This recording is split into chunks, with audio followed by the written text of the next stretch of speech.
So, No. no? Well, fuck. Yeah. Hey. Hello. Hey guys. So we're sort of starting a new thing with our YouTube channel moving forward, and we're basically going to try to recap each week as we experience it wherever we are and make sort of a summary video of that week. So this is our first week in Sudan. Mm-hmm. After our epic bus journey from Egypt, we finally made it to Khartoum. Yes. Hey guys. Mm-hmm. 4 in the morning. 4 in the fucking morning. We're still at the border. Mm-hmm. I'll put a link to our Sudan border crossing incident. Was the 12-hour drive that we were promised turned into 26 hours altogether. Yes. So if you haven't watched that yet, definitely check it out. It's quite entertaining. First night we arrived, our friend, we had met a guy named Jamal in Egypt while we were at the Botanical Gardens of all places, and he was from Sudan. And at that point we had just sort of started discussing the possibility of heading to Sudan. Because our visa for Egypt was running out, and we had to sort of start figuring out what we were going to do next. Because he came and picked us up at 7 o'clock that night that we arrived and took us around to meet some of his friends, and we went and had coffee down by the Nile River, and yeah, it was really cool. Yeah. He also sort of told us at that time that he didn't think our cards, our ATM would work. He says there's no Visa or MasterCard in Sudan, and he didn't think that our cards would work on the ATM. And I assured him that there's these world banking systems, and I was quite certain our card would work on the ATM because I'd never experienced a place where that didn't happen before. And it happened. Yeah, sure enough. We spent pretty much all of Monday hunting for ATMs, walking around. So, first glimpses in the daylight of our neighborhood here in Sudan. No. Not happening. There's no power in this one. No power. No. Just trying the cards, and there was not even a question. It was like I'd stick it in and I would spit back out right away. So we sort of realized at that time that he was right, and we were in a very foreign country with very little money. Yeah. Thankfully, in Egypt, we had been given a tip that US dollars is like the preferred currency to take to Sudan, which we were kind of surprised about. But nonetheless, there was money changers in Egypt, and we were able to change our remaining Egyptian pounds into US dollars. Yes. So we crossed the border with 95 US dollars. Mm-hmm. And we changed, the remainder of our Egyptian pounds to Sudanese at the border, along with 20 American dollars. And the exchange rate that we saw on Google was 55 Sudanese pounds to $1 US. And once we traded the $20 at the border just to have a little bit of Sudanese with us, we got 200 to $1 US. So it was a bit of a shock. We were like, woohoo, we got more money. We got more than we thought we would. Yay. Yeah, so anyways, so we just did the $20 because I know at the border you always get a bad rate. So we kept the rest. And so on Monday, we sort of started this hunt and realized that we actually couldn't get money out of an ATM. But in the meantime, we took our remaining 75 US dollars, and we actually had to go into like the basement of the mall. You don't change them at the banks because you'll get a bad rate. Mm-hmm. You actually do it on the black market. So we had to go into the basement of the mall and find the guy in the corner with a stack of bills, and he exchanged them for us for 330 to 1. Yes, so we were pretty pumped about that. Yeah, so the guys at the border definitely made some money off of us because we were oblivious. We had no idea what was going on. But that's typical at the border. That's what they do. So that was, we had a few dollars, and food's really cheap, and we were just sort of floating on that money, but then on Monday, at the end of Monday, we realized that, okay, we really can't get money out of the ATMs. What are we going to do? So we started looking into all sorts of options. I asked our friend Jamal if they had Western Union here. He said they did. And I also called our Canadian embassy, or I emailed the Canadian embassy to find out, if they had any solutions. And they did. Yeah, their solution was they could give money on a Canadian Visa card for a $75 fee. and it would take a few days to process, which we didn't have. And also I phoned some of the fancy hotels here in Khartoum, because after this whole debacle, we started researching online, and Chris had read an article in Egypt saying that there was no foreign cards worked in Sudan, but this was an old article. It was like 2017.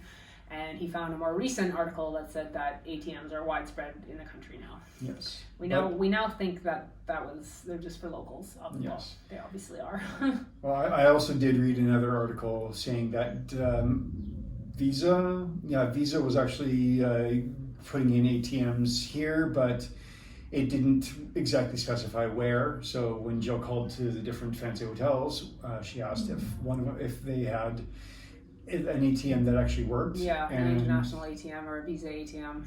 And one guy said yes, but it's been out of money for a long time. Yeah. And actually, when we went around to the ATMs just through the day, a lot of them weren't working, which I assume means they were out of money. And after doing all this research, we've found numerous articles to support the fact that yes, they do have ATMs. Many of them don't work. Many of them have no money. Even the banks, a lot of the banks are running out of money. So it's a very interesting situation. There's something to do with sanctions. The U.S. has sort of sanctioned Sudan because of like past wars, and has kept them sort of out of the world banking circuit. So they're trying, I guess starting in 2019, they were trying to put in these ATMs and sort of get on the Visa network and all this other stuff. But of course, these things take ridiculous amounts of time. So here they are. They still don't have any sort of a system in place. So that was interesting.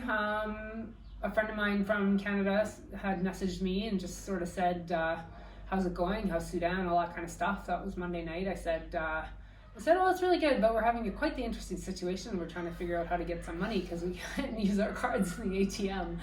And he was quite concerned about us, and we went back and forth with him a little bit, and he finally said, I'm happy to send you some money through Western Union. Just let me know if you need it. So we finally succumbed to that and said yes. I think that's our only solution right now, and we did that on Wednesday. Yes. We were able to get some cash. In the meantime, this crazy dust storm blew in for Tuesday and Wednesday, which made it interesting to get around. The wind picked up yesterday and just started flipping howling. And man, it is dusty out here. We're trying to order pizza in so that we don't have to go out because it's just nasty. There's so much dust in the air. Crazy. Before we went to do that, though, our friend Jamal took us to a traditional Sudanese restaurant that is owned by his friend, and they treated us to this just like beautiful Sudanese meal where they roasted the coffee beans right in front of us. These are coffee beans being roasted right now. Amazing. So getting some coffee. Oh wow. It's like shots. It's like okra, kisra, and one of the okras families. And this is meat. Yep. Beans. Awesome. Yeah, it's like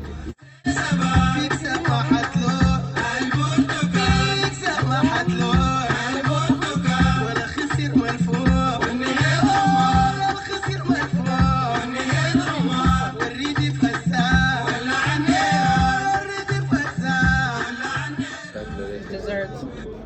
Yum. Yeah, the food was really delicious. And it was a very cool experience. After lunch, Jamal was trying to drive us to the Western Union to go and get our money. And when we got to the Western Union office, they said that it was closing at 2 o'clock, which was just before 2, and to come back at 4 o'clock to get our money then.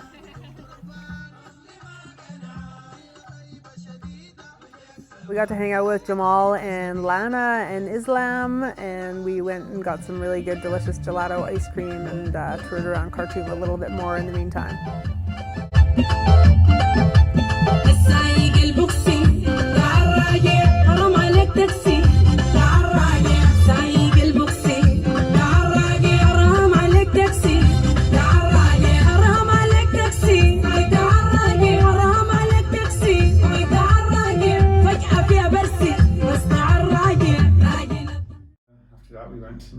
actually got money from Western Union. We went to the Western Union and we were a little bit concerned because on the receipt that our friend had sent, it said he purchased the currency with Canadian dollars because that's what he purchases it with. But the 480 Canadian dollars only translated into 20,000 Sudanese pounds, which if you go online and look at the online exchange rate, that makes sense. But it doesn't, it's not realistic here. So we were quite concerned that when we went to the Western Union, because that's what it said on the receipt, they were only going to give us 20,000 Sudanese pounds, but they didn't. They gave us US dollars, which came out to 364 US dollars. Mm-hmm. So then Jamal called his friend and he exchanged it for 368 Sudanese pounds to $1 US. So we were definitely happy about that. Yeah, so we had these huge stacks of cash that we were able to pay the hotel with finally. Yep. And we still have a wad in our backpack of bills. And they only have the highest denomination that we found so far is 500 pounds. Yeah. So, you know, a normal meal is like 2,000 to 3,000 pounds. So you're always like having these stacks of bills. And the locals, this currency thing is just, I mean, every place you go into, like hotel lobbies, grocery stores, restaurants, there's people sitting with these like massive stacks of cash and like counting money. It's like they just walk around with a huge stack of cash in their hands and like they like count it as they walk. Yeah. It's like a total crazy cultural thing. So yeah, their currencies are really messed up. But yeah, his friend came and exchanged that for us in the hotel lobby. Thursday. Yes, he came on Thursday to do that. Yes. Yeah. And also on Thursday, Jamal told us that we could have an apartment by Saturday. Yeah, we'd been looking for somewhere a little bit more stable. At the end of our last video, we sort of mentioned that we want to rent an apartment and just sort of hunker down for a little while to work on our projects because we've been sort of scattered around through Egypt and haven't really had any stability. And it's just easier when we actually have a place of our own where we don't have to worry about spending a lot of money on per night or having to go out for food, and we can actually just cook our own food and sit on our couches and writing and work on our projects. Cooking for ourselves is always the cheapest solution. Well, it's also better for our digestive systems too. It's better for our health and everything. So we always prefer to cook for ourselves if we can find a place that has a kitchen. So that was sort of our plan. And he said that he had a friend who had an apartment ready that would be ready on Saturday. Jamal said, check out of the hotel at noon, wait in the lobby, and I'll come pick you up after I'm done dealing with a client. And he said we might have to wait for a little while, and we sort of thought that meant like maybe 2 hours. An hour or two, something like that, yeah. So, hey guys. Hello. So we're on day 6, I guess, in Sudan. And we're finally leaving the first hotel that we got to, and we're hopefully heading off to our own apartment today. We haven't actually seen it. Our friend that lives here has been out scouting out for us and seeing the best options. So he's going to come pick us up, and we're going to hopefully find one and move into it because we're all packed up here and ready to go. So go somewhere. We'll see. Yeah, we'll see what happens. Stay tuned. We waited and waited and waited and waited, and I think it was like 6 p.m. finally when I texted him. How much longer do you think we're going to be waiting here? Because the hotel staff were bugging us and wondering if we just wanted to go back to our room. And, basically, he just said that he wasn't going to be done with his client for probably another 2 hours at least.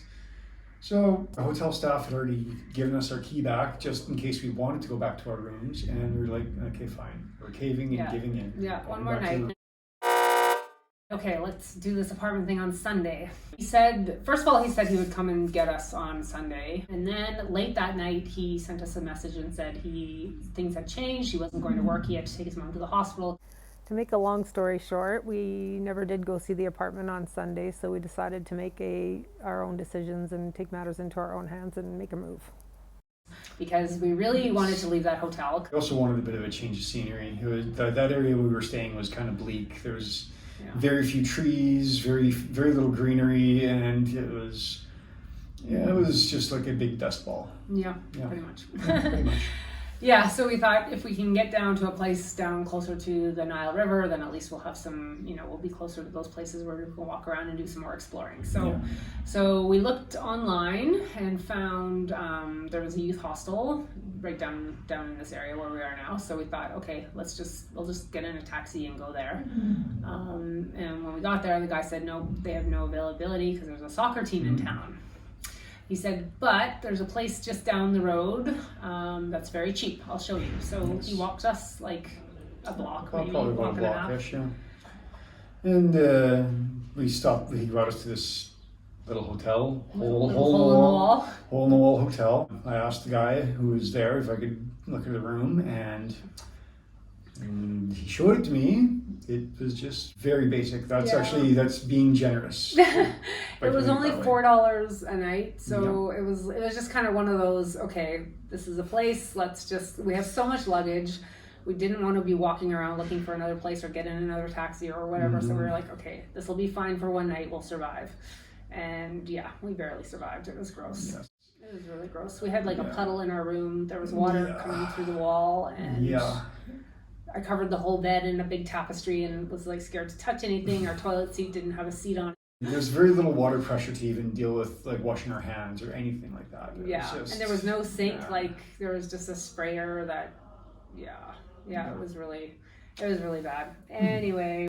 After checking in there, we decided to go for lunch and do a walk around and head down to the Nile River to see what we could find. We are walking across the Nile River here, heading to Tuti Island.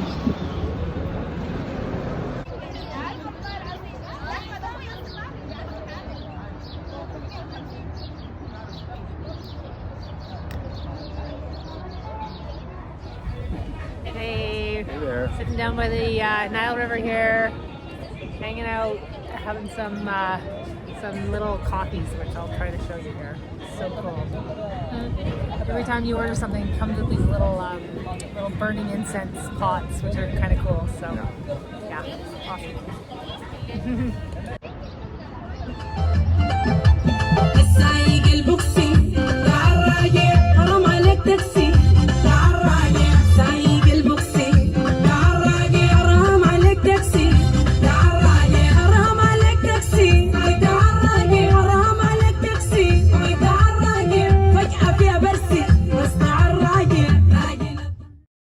On Sunday night, Jamal showed us the apartment. We drove to the apartment, which was quite far away. It was really close to actually where we had been staying in the other hotel. The apartment was decent, and it was going to cost us about $220 for a Something month. like that, yeah.